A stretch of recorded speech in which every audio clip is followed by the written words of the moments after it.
जंगल का खतरनाक जानवर डर के मारे दरख्त पर चढ़ गया। अस्सलामुअलैकुम डियर व्यूअर्स, मैं हूं आपका अपना होस्ट अब्दुल सत्तार और आपको मैं अपने चैनल एस इन्फो टीवी पर वेलकम करता हूं। Hey there. Subscribe to my channel. And also press this bell icon. शेर को यूं तो जंगल का बादशाह होने का एजाज हासिल है और जंगल में दीगर जानवरों पर शेर की धाक भी होती है और हमेशा ही ये देखा गया है कि शेर दूसरे जानवरों का आराम से शिकार कर लेता है, लेकिन कभी कभार ऐसा भी होता है कि जंगल के बादशाह को मुंह की भी खानी पड़ती है।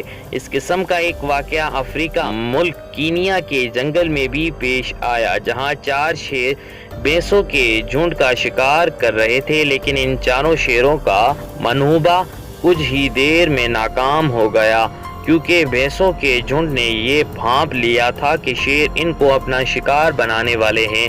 डियर व्यूअर्स, वीडियो स्टार्ट करने से पहले हमेशा की तरह आपसे रिक्वेस्ट है कि आप हमारी इस वीडियो को लाइक करें, दोस्तों के साथ शेयर करें।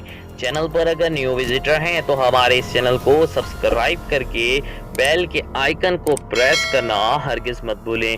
जंगल के दिलचस्प वाक़े की ये तस्वीर नॉर्वे से ताल्लुक़ रखने वाले ओलू नामी फोटोग्राफर ने अपने कैमरे में कैद की। इस सारे वाक़े के बारे में फोटोग्राफर ओलू का कहना है कि भैंसों ने जैसे ही महसूस किया कि इन पर हमला होने वाला है तो भैंसों के झुंड ने शेरों पर धावा बोल दिया, जिसके नतीजे में 3 शेर भाग गए और एक शेर अकेला रह गया। अकेले रहने वाले शेर को अपनी जान बचाने के लिए दरख्त पर चढ़ना पड़ा और ये शेर तकरीबन 1 घंटे दरख्त पर ही बैठा और अपनी बेबसी देखता रहा। उम्मीद रखता हूँ कि आपको ये वाली वीडियो पसंद आई होगी। डियर व्यूअर्स, नेक्स्ट वीडियो तक के लिए अपने होस्ट अब्दुल सत्तार को इजाज़त दीजिएगा और दुआओं में याद रखिएगा। अल्लाह हाफिज़, अल्लाह निगहबान।